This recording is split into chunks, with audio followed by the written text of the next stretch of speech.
Hello friends, on August 1st, Sanjiv and myself are going to do a webinar on real estate. Now, some of you guys want to buy property, but you can't because interest rates are very expensive. Some of you guys want to sell a property, but you can't because you can't find a buyer.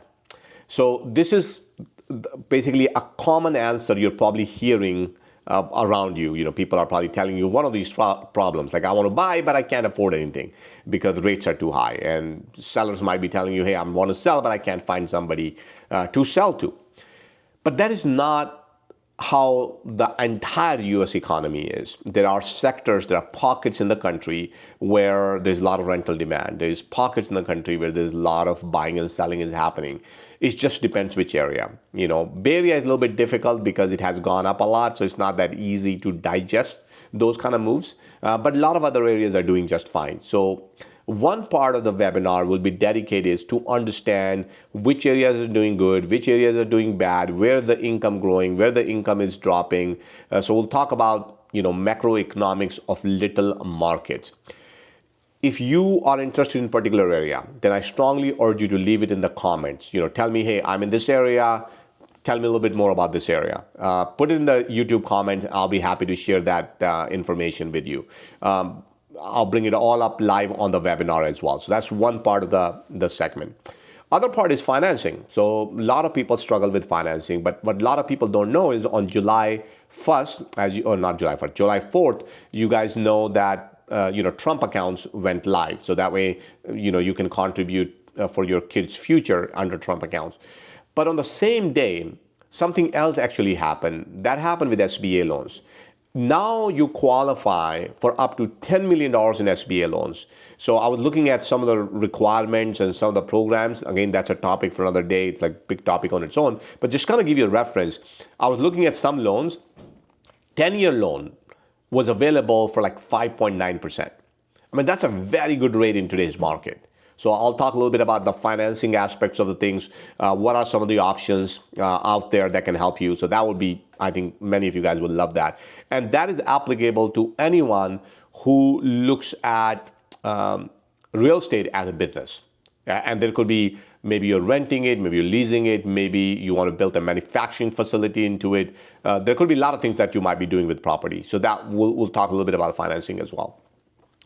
Third, we're going to talk about what kind of opportunities out there. You got a lot of options. You got residential real estate, you got long-term rental, short-term rental, you got commercial real estate. You can get involved with manufacturing, you can get involved with leasing.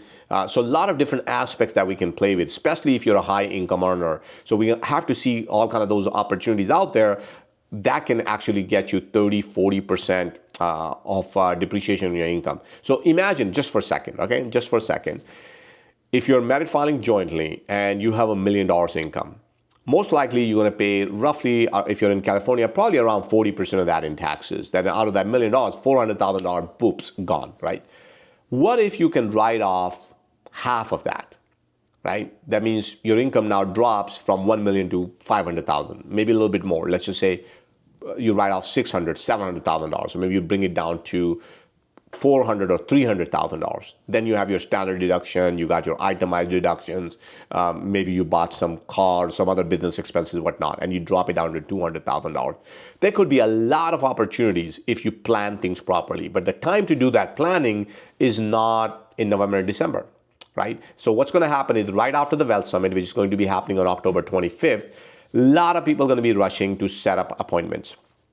And that's okay, you can do that. But you're just not going to have enough time to do a lot of implementation.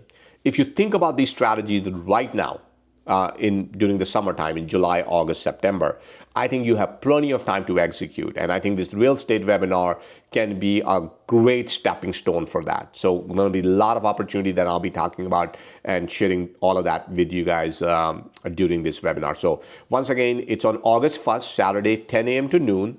It's free. There's no charge. So just register, go online, sign up, and let's talk about all kind of opportunities that are out there, how you can take advantage of those.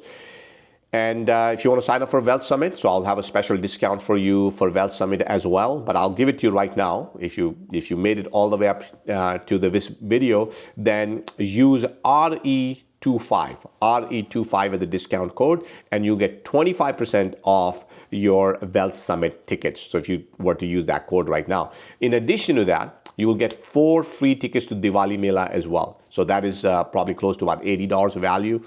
So you got 4 free tickets to Diwali Mela, and you get 25% discount if you made it all the way up here into this video. So thank you guys, and I'll see you on August 1st. If you have any questions, comments, anything you want me to specifically discuss on the webinar, leave it below this video so that way I can ask those questions live on the webinar for you guys. Thank you so much, and I'll see you guys very, very soon.